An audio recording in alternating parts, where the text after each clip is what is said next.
Sebelumnya saya awali dengan salam sejahtera dan salam kebajikan untuk kita semua. Perkenalkanlah, nama saya Haris Brameggaditya. Saya merupakan peserta Latsar tahun 2022. Saya berasal dari instansi SMA Negeri 1 Pelumpang Hilir.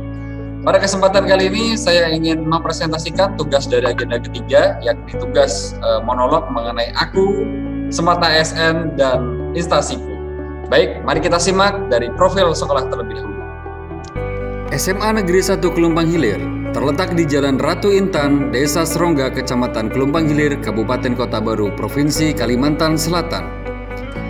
Berstatus sekolah negeri di bawah naungan Dinas Pendidikan dan Kebudayaan Provinsi Kalimantan Selatan yang saat ini dipimpin oleh Bapak Sukranadi SPD MM selaku Kepala Sekolah.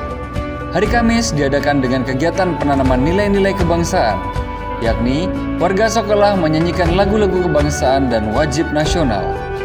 Hari Jumat diadakan senam pagi dan kegiatan kebersihan sekolah, serta Sabtu diadakan kegiatan rutin literasi, yakni dengan membaca sumber-sumber sastra dan diaplikasikannya dengan membiasakan menulis esai. Sebagai sebuah institusi pendidikan, SMA Negeri 1 Kelumpang Hilir memiliki pendidik sebanyak 29 orang dan tenaga kependidikan sebanyak 8 orang. Dan siswa sebanyak 409 siswa yang terbagi atas 3 jenjang angkatan dalam 13 rombongan belajar. Kegiatan awal sebelum pembelajaran, SMA Negeri 1 Kelumpang Hilir memiliki program jam ke 0, yakni pada hari Selasa sampai dengan Rabu mengadakan kegiatan iman dan takwa sesuai dengan agama dan kepercayaannya masing-masing, seperti agama Islam, Hindu, Buddha, Protestan, serta Katolik. Semenjak berdiri dari Oktober 1999, SMA Negeri 1 Kelumpang Hilir telah berkembang pesat dan telah melahirkan banyak generasi berprestasi.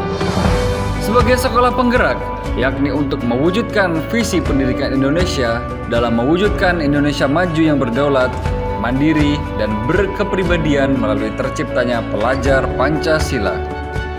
Sekilas poin penting mengenai visi SMA Negeri 1 Kelumpang Hilir, yakni wahana cipta krida insan yang takwa, berbudi utama, tangkas, dan cendekia yang berwawasan adiwiyata. Sedangkan ini merupakanlah misi dari SMA Negeri 1 Kelumpang Hilir. Oke, selanjutnya saya ingin memaparkan mengenai Smart ASN dan tentang pengembangan diri sebagai seorang pendidik. Sebagai seorang pendidik, saya bertugas harus memiliki 7 aspek atau 7 dasar yang bisa ditujukan kepada murid, yakni mengajar, mendidik, melatih, membimbing, mengarahkan, menilai, dan mengevaluasi. 7 aspek dasar ini harus dikuasai dan dikembangkan oleh pendidik supaya bisa menciptakan sebagai sosok pendidik yang profesional. Di sisi lain, di antaranya yang tadi 7 aspek ini, sebagai seorang pendidik saya sudah menerapkan pembelajaran blended learning, yang mana kita sudah mengupayakan pembelajaran yang berdasarkan teknologi masa kini, yaitu tentang virtual meeting yang berdasarkan pembelajaran jarak jauh mulai dari WA, Classroom, Google Zoom, Google Meet, dan sebagainya, sehingga kita bisa menciptakan suasana pembelajaran yang tidak monoton dan bisa mengembangkan inovasi pembelajaran yang bisa dinikmati atau dikembangkan oleh sang murid juga tentunya. Di sisi lain, sebagai seorang ASN, sebagai seorang pendidik yang tadi memiliki tugas, kami sebagai seorang pendidik yang berprofesi sebagai seorang guru harus bisa melayani.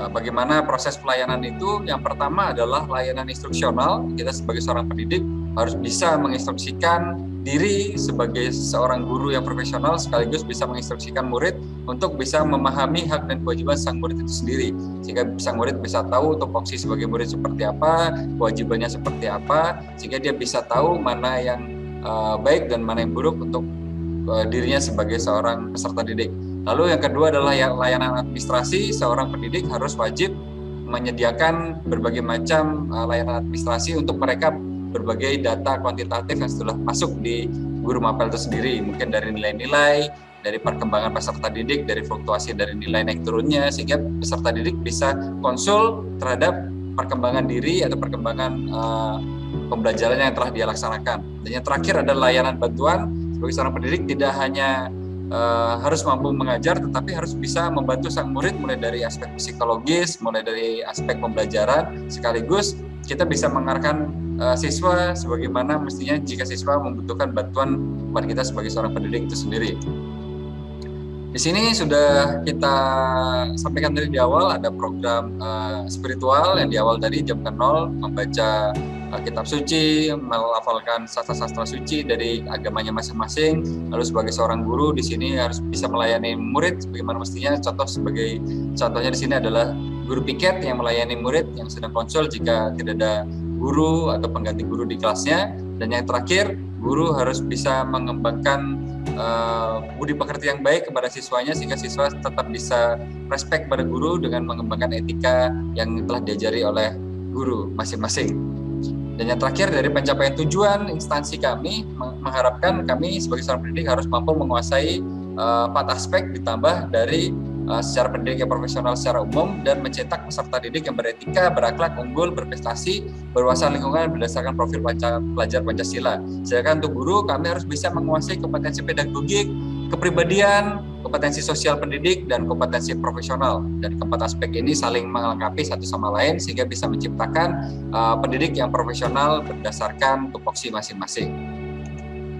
Di sini sebagai contohnya seorang pendidik harus mampu mengembangkan diri dan beradaptasi terhadap teknologi. Seorang pendidik wajib berwawasan kebangsaan dengan menciptakan kultur bela negara yang baik. Di sini harus bisa menciptakan suasana kerja yang harmonis, dan yang terakhir harus mampu mengembangkan kompetensi yang kompeten di bidang pendidikan masing-masing. Baik, terima kasih. Ini sudah di ujung dari proses penyampaian saya dari tugas monolog ini. Semoga ini bisa menambah pengetahuan saya sebagai seorang ASN dan seorang pendidik tentunya. Sekaligus mudah-mudahan kita semua selalu diberikan kesehatan dan keberlimpahan sampai akhir proses pengembangan Latsar ini. Baik, sampai jumpa. Saya tutup dengan salam sejahtera dan salam kebajikan untuk kita semua.